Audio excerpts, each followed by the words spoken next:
I'm Harry. And I'm Richard. And you have chosen poorly. Yeah, buddy. All right, buddy. Yeah. I think I do 2 minutes of anything. Can you? No.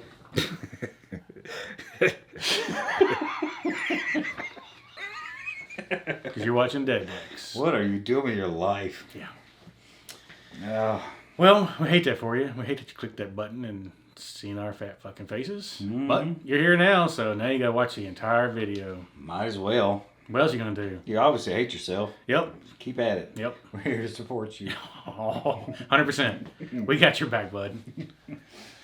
Well, we're here doing another video about, what are we doing? We're talking about homemade TCGs. Homemade TCGs. Yeah. What we like to do on this channel is see what Rands is doing over on CCG History and then do the exact same fucking thing.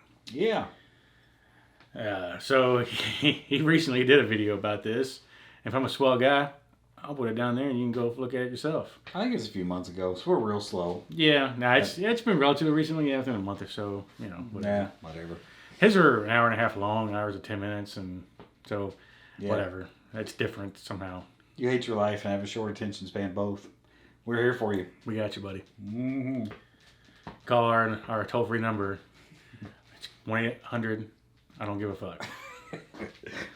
We'll make sure to pick up on the third or fourth ring.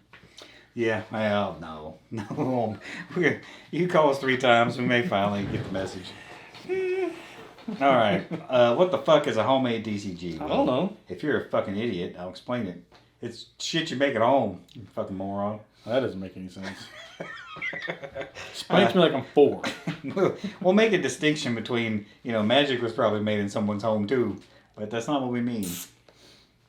We mean, well, I guess if you were going to be a purist, you would say produced in a home. Made. Does a garage count? Yeah, garage counts. Because Jindu is made in a garage. What about an outhouse? Yeah, definitely counts. I've made quite a few things out there in that outhouse. I'm not sure they'd be qualified as a homebrew TCG, but anybody would purchase any of it. Probably not. Yeah, well. So it gets fuzzy real quick, but what we really mean, we don't even mean that in the Merriam-Webster sense. There's a community of people who think of themselves and refer to themselves as the homemade TCG community.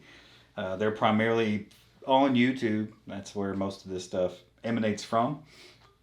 That's where they show their games off at. That's where they talk to each other and blah, blah, blah, blah, blah, blah, blah, blah. So Rand's talked to the guy who, sorry, I don't know his name right now, who's over Chaos Galaxy, which is probably the highest subscriber count of any of the homemade TCG community. So he's a guy's been making his own games.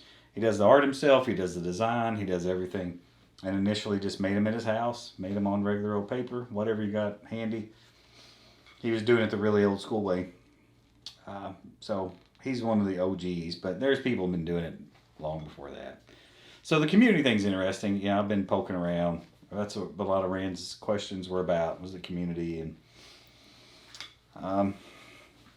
one thing we talked about was whether or not we would call these dead. We tire of these definition arguments really quickly, so... Yeah, we don't give a fuck what you call it. But it's definitely close enough to our wheelhouse. Yeah. That they're independent, and some of them... I think you could make an argument they're stillborn. It's not a trigger word for anybody. No, I hope it is. Yeah. Yeah, most of these games, both, anything that's not done by a big major corporation is practically dead on arrival. DOA. Yeah. By all intents and purposes. Yeah, that's kind of our logic. It's close enough to our wheelhouse, but for that reason, it's not supported by anybody ever, really. And to reiterate, we don't really give a fuck if it's in our wheelhouse or not. We'll talk about whatever we want to talk about because it's our fucking channel. Yeah, exactly. We reserve the right to do nothing or everything. Yeah, we'll lean towards nothing most of the time, I promise. Yeah, we're not reserving the right to do stuff. Why the fuck would I want that right? Maybe reserving the right not to do shit. Yeah, I'm reserving that all day long. Mm-hmm. Yeah. There's a lot of lines here that blur together. So, true homemade, I can see being a kid or a dude or whatever, making shit at your house, and that's all you're doing. You're actually making cards yourself. And there's a couple of people in the homemade TCG community that stuck to that. They were true to, this gets made at my house, and I'll distribute this independently. Most of them don't do that. There's a couple that do. And now a lot of them are using the print-to-demand service, which is GameCrafter. And you're nerdy enough to watch this, you may very well have heard of them. But it's just like Amazon. They do that print-to-order book shit. Like my stupid ass can write a book phone on Amazon right now. If you want to overpay for it, you can get a copy of that poorly written bullshit yourself. Mm-hmm. And I think the biggest downfall of GameCrafter is it's slow. But I think it's $6 a booster pack for most booster packs. That's not terrible. For 18 card pack is the standard size. Yeah. They're nice full packs from what I understand. I've not got my hands on any yet, but I will be soon-ish. 6 to 8 months. Yeah. So not too bad. $5 to $6 a pack is about the average. Booster boxes are, it could be like $100, but I mean, whatever. So GameCrafter is a big thing in the community now. A lot of people are doing that. Get your cards digitally uploaded, even if you hand draw the art, and then you can send it off to GameCrafter, and whoever wants to buy it can buy it through them. And you don't have to worry about the logistics of anything and sending shit out. And, it's pretty fucking cool that there's people that actually make like handmade packs and handmade booster boxes made out of random shit around the house. That's kind of cool. Yeah, it's kind of cool. Probably the way I want to roll. Yeah. Fuck having the print-to-demand service. I'm going to send you a cereal box with some cards shoved in it. It's a fucking TCG. Wrapped in old condoms. That sounds like a genius idea.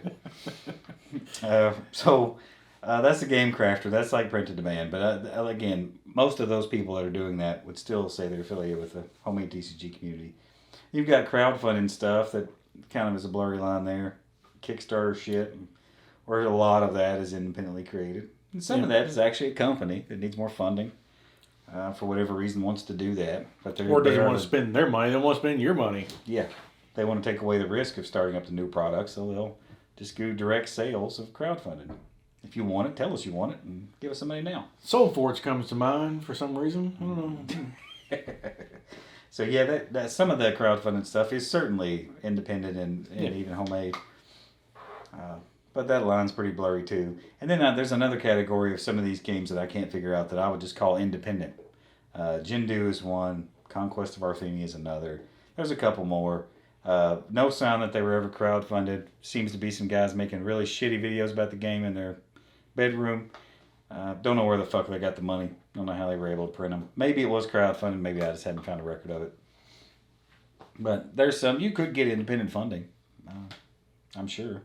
Or just have some money and be willing to throw it at it. Yeah. The Jindu guys, they actually claimed they were going to be using, how do you pronounce it? Cardamundi? Cardamundi, yeah. I don't know if they actually ever did use them, but they said they were going to start using them, so they're getting legit. Yeah, you get to. I'm assuming if you're using those guys that you're dumping a lot of money into. I can't imagine they did take any contracts. They're 10 booster boxes, No, I'd imagine you got to come with some cash. Yeah. They're only doing mass stuff, so. Yeah. Yes. Anyway, that's some of the things we could think of in terms of the different types and the way these things cross over. But I'm drawn to that obscure, small shit anyway. I like that. Yeah, Richard loves the small stuff. Yep, so I can fill a whole sack full up with him. And there's something to be said about that. It's, the obscure stuff is usually quite interesting, if nothing else. And if nothing else, it's something else nobody else has. So I'll really show my fucking age. If you were around for Commodore 64, in the wild, wild west of computer game development, there was some bizarre fucking shit made. I love that. I miss that era. You can't do that today, really. Well, you can. It's just different. And even on original Nintendo back in the day, they had a lot of, I don't know if you'd call it homebrew, but there was a lot of cartridges made that weren't licensed by Nintendo. Yeah, just weird pop-up shit. Mm-hmm. And they kind of stopped all that with Super Nintendo, but there was a ton of that shit done for regular Nintendo. Yeah, I really like that stuff. There's some wild things, interesting stuff that can come from that. So I've got an order out on GameCrafter right now for one game that just looks fucking amazing. I'm not going to tell you what it is, but... Spoiler. No, teaser.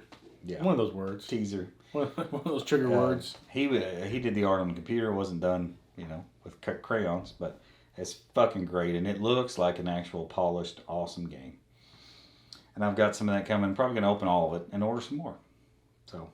and then I'm thinking about doing a big order where I splash and buy a bunch of packs of all kinds of the more popular homemade TCGs on GameCrafter.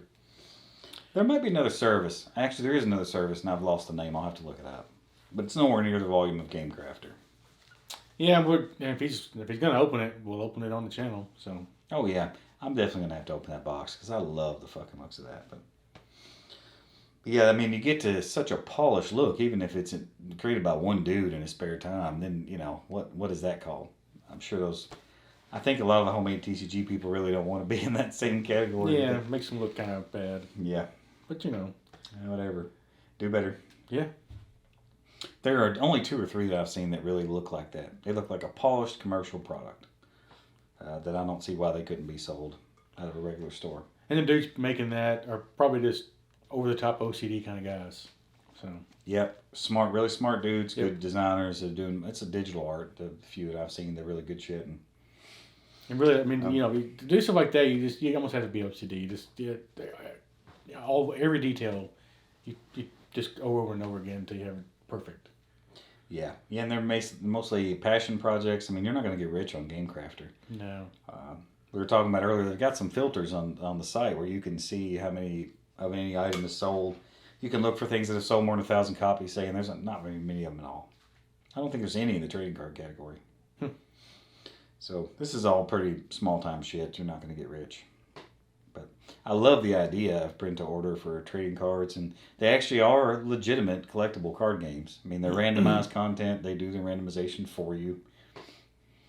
A lot of them do have booster boxes. A lot of them are just packs. Just buy loose packs of shit, and some of them have been going on for 15 years. We have lots of different expansion sets. And the one that comes to mind that, I think Redemption would fall in this category, wouldn't it? I would certainly call it independent, if nothing else, yeah. And of course, I mean, they've been around since damn near the beginning. And then as far as we know, it's still going. And they've always been independent. Mm-hmm. Always done their own thing. I'm sure they've expanded and grown and all that. How you do, you kind of gotta. But I guarantee it's still just a small group doing it. Oh, yeah. I mean, I would say it's probably like if you and I just went and trademarked a name. Because they're called Cactus Games, I think. But I'm pretty sure it's just a couple of dudes. Yeah. All about them Jesuses. Yep. I where they got their money from. Maybe the Lord dropped it off. Here's some cash. Make some cards, bitches. Yeah, buddy. I think that's it. So, yeah, we're going to splash some more in this. I mean, we've kind of, I think as maybe even Foyo pointed out, we've dove into this a little bit, some homemade stuff. But yeah, I'm going to go more explicitly into it and splash and check some of it out. So yeah, because we know, by all the analytics that nobody watches past 3 minutes in any of our videos, so it doesn't give a fuck. It doesn't matter what we fucking do. We can do anything we want. So we just talk about shit that interests us because we don't really give a fuck. Yep. All right then. Fuck, how we do? Good enough. Fuck, you might as well say that, buddy. God damn it, turn that shit off. Okay, buddy.